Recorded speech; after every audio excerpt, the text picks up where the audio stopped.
नमस्ते फ्रेंड्स। तो आज हम डिस्कस करते हैं affect of Iran US war on Indian real estate. तो इस वॉर का ना इंडियन रियल एस्टेट पे बहुत ज़्यादा प्रभाव पड़ने वाला है। बहुत सारे लोग इस चीज़ को इन डेप्थ डिस्कस नहीं कर रहे हैं, तो आज इस चीज़ पे कुछ क्लैरिटी लेते हैं। तो ईरान यूएस वॉर से आपको एक चीज़ तो पता है कि इन्फ्लेशन इंक्रीज हो रही है। इतना तो आपको समझ में आ रहा है, तेल के रेट बढ़ रहे हैं, सारी ट्रांसपोर्टेशन कॉस्ट बढ़ जाएंगी। गैस के रेट बढ़ने से कई इंडस्ट्रीज जो गैस पे वर्क करती हैं उनकी कॉस्ट बढ़ जाएगी। कई किल्न्स हैं, मतलब ओवरऑल फिर जब खाने पीने के, ट्रांसपोर्टेशन के, इन सब के रेट्स बढ़ेंगे तो वेजेस का इंक्रीज का प्रेशर आएगा।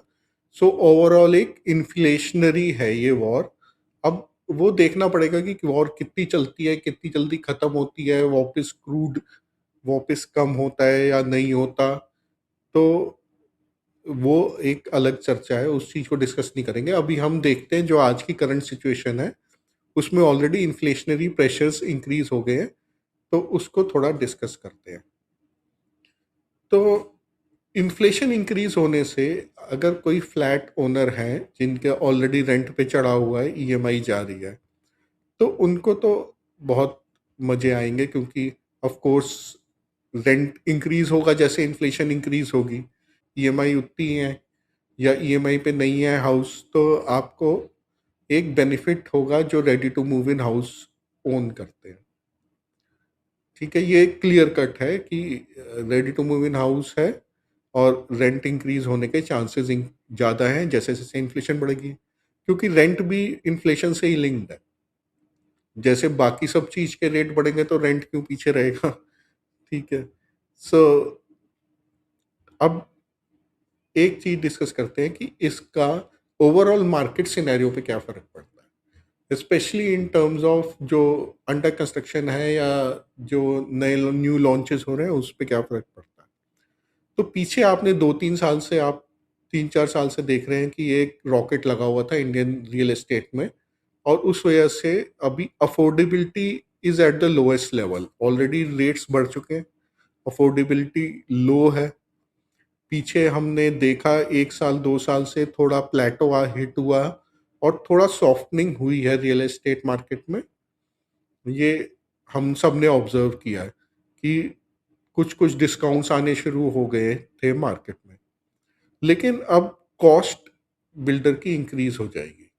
इन्फ्लेशन इंक्रीज़ होगी तो सारी चीज़ की इंक्रीज़ होगी। कंस्ट्रक्शन मटेरियल में तो इन्फ्लेशन बहुत ज़्यादा अफ़ेक्ट करती है, क्योंकि कई कंस्ट्रक्शन मटेरियल इंपोर्टेड भी होते हैं, तो वहाँ पे हमारा एक्सचेंज रेट भी इंक्रीज़ हो गया, तो वहाँ पे हमारे को इन्फ्लेशन ज़्यादा हिट करेगी।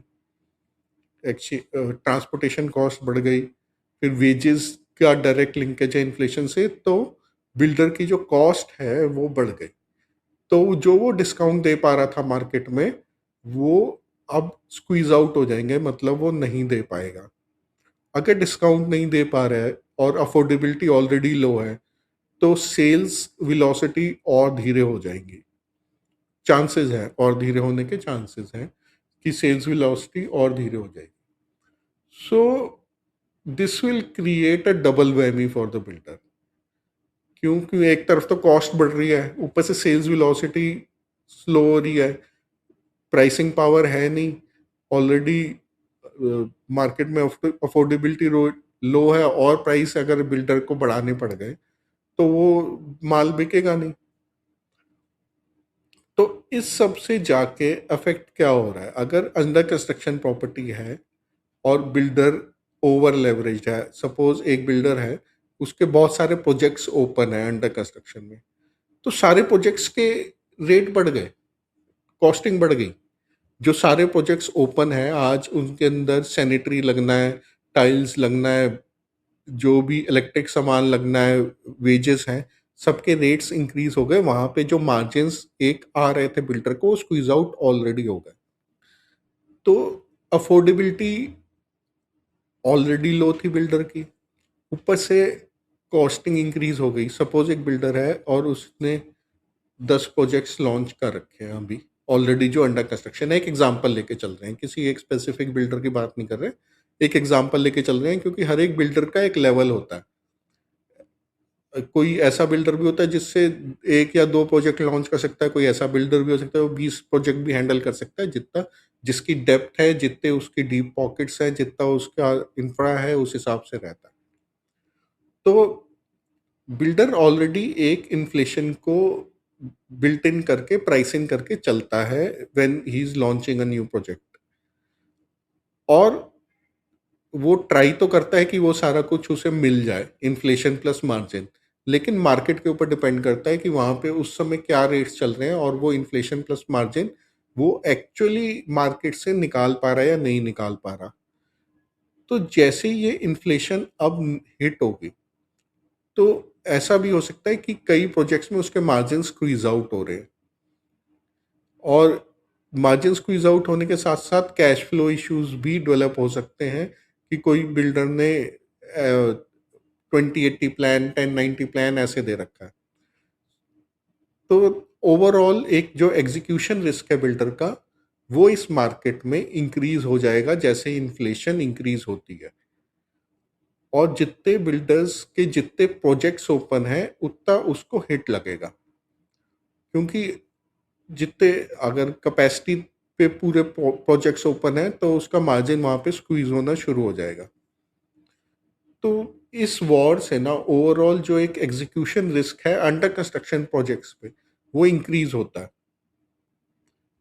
अब आप थोड़े टाइम लगेगा, ऐसा नहीं है कि आज वॉर हो गई, आज प्राइस इंक्रीज हो गया तो सब कुछ अभी इंक्रीज हो जाएगा, क्योंकि ऑफ कोर्स इन्वेंट्री भी रहती है। जैसे सपोज टाइल्स हैं, तो आज बनी हुई टाइल बिल्डर अगले दिन तो नहीं ले रहा, इन्वेंट्री है, कई आइटम्स ऑलरेडी इंपोर्टेड हो गए, उसकी इन्वेंट्री है। तो it will take a time, एक साइकिल लगेगा to for this to affect. लेकिन एक एग्जीक्यूशन रिस्क तो श्योरली इस वॉर से इंक्रीज होता है, क्योंकि कॉस्टिंग इंक्रीज हो गई बिल्डर की। सपोज मैंने एक प्रोजेक्ट लॉन्च किया था 2022 में, 23 में, अभी बना नहीं है, और उसमें अभी मटेरियल लगना है, वायर्स लगनी है। वायर्स के आप कॉपर के रेट देख ही चुके हैं कितने बढ़ चुके हैं ऑलरेडी। वायर्स लगनी है, फिर सैनिटरी वेयर लगना है, इम्पोर्टेड मार्बल मैंने प्रॉमिस किया था। तो बिल्डर ट्राई तो करेगा कि पहले थोड़ा सा किसी तरीके से कॉस्ट को मैनेज करने की कोशिश किया जाए। कई जगह क्वालिटी को भी थोड़ा बहुत कॉम्प्रोमाइज़ कर सकता है बिल्डर, जो अंडर कंस्ट्रक्शन प्रोजेक्ट्स हैं। लेकिन एक लेवल से नीचे नहीं जा सकते। हर एक बिल्डर टियर 1 है, टियर 2 है, लिस्टेड प्लेयर है, उस हिसाब से उसको एक रेपुटेशन भी मैनेज करना पड़ता है। फिर कैश फ्लो इश्यूज इसी वजह से जनरेट हो सकता है, क्योंकि आगे माल अगर बिकना स्लो डाउन हुआ तो कैश नया तो कुछ आ नहीं रहा, पुराने से ही मैनेज करना है, और ओवरहेड्स तो है ही। भाई सैलरी है बिल्डर के, ऐसा नहीं है कि बिल्डर सिर्फ खाली बैठा है, उसकी टीम है, इंजीनियर्स हैं, डिजाइनर्स हैं, जो डायरेक्टली प्रोजेक्ट पे काम नहीं करते, वो ओवरहेड्स हैं, रेंटल्स हैं, जो उसने लोन्स ले रखे हैं उसका इंटरेस्ट है। सो एक इस वॉर से एक इनिशियल स्टार्ट दिख रहा है, एग्जीक्यूशन रिस्क इंक्रीज होना इन द मार्केट, जो पहले हम लोग ज़्यादा कंसिडर नहीं कर रहे थे कि अब रेरा आ गया है, और ऑलरेडी बिल्डर्स भी अच्छे अच्छे प्लेयर्स आ गए मार्केट में। तो एग्जीक्यूशन रिस्क अंडर कंस्ट्रक्शन में इतना कंसिडर नहीं कर रहे थे, फटाफट मार्केट में सामान भी बिक रहा था, और ऑलरेडी मार्केट एक लो की पोजीशन पे था। ठीक है।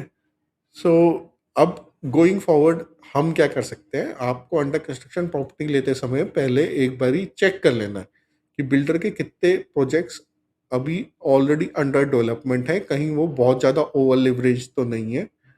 क्योंकि मैंने एक्सप्लेन कर दिया आपको कि ओवर लेवरेज से फिर कॉस्टिंग बढ़ने से सारी जो एक विशियस साइकिल सा क्रिएट हो जाता है, वो क्रिएट हो सकता है। क्योंकि इंटरेस्ट रेट्स भी अब हम देख रहे हैं कि एकदम से गिरने वाले तो हालात में नहीं है, स्टेबल रहेंगे या इंक्रीज होने के चांसेस हैं, डिपेंडिंग ऑन इन्फ्लेशन कैसे रिएक्ट कर रहा है। तो अंडर कंस्ट्रक्शन प्रॉपर्टी लेने से पहले, अगर आप अंडर कंस्ट्रक्शन प्रॉपर्टी ले चुके हैं तो आप कुछ ज़्यादा कर नहीं सकते, आप अपना टाइम पे पेमेंट कर सकते हैं।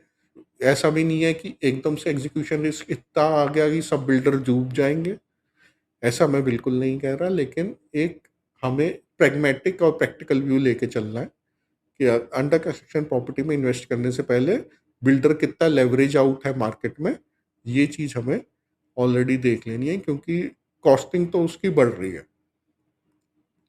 ठीक है, सो आई होप ये वाला एनालिसिस आपको कैसा लगा आप बताइए, और आपको मेरे से कनेक्ट करना है तो नीचे व्हाट्सएप नंबर मैंने दिया है, उस पर आप मुझसे कनेक्ट कर सकते हैं। Thank you very much.